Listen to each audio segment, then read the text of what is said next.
hindi naman kayo pinauuwi ngayon. Ang ibig sabihin lang, paghandaan yung pag-uwi in the future. At ito po ay may component ng savings promotion.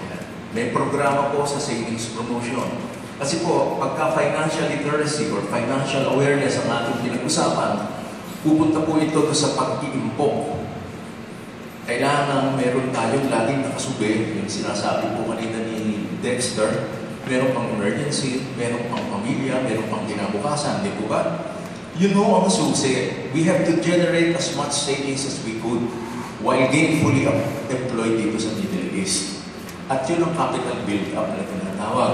Kapag meron tayong kapital, meron tayong pwedeng simulang negosyo sa Pilipinas. Ngayon, ang National Reintegration Center din po, meron din yung loan component. Pero hindi natin sinasabi na umasa tayo sa loan pag-uwi.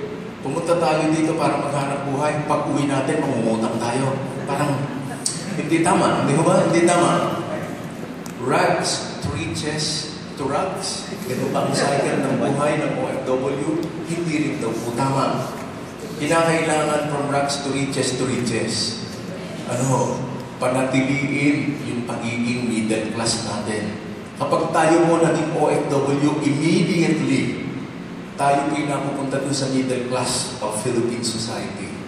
Dahil meron tayong income na kayang isustain yung level na yun. Pero yung pong level ng income na yun, yung pagiging middle class natin, yun po'y fleeting middle class kung tawagin. Middle class today, tomorrow, no more. Hindi po dapat nating mananasan yun. Kaya po merong paghahanda sa pagkagaling. So, save for business.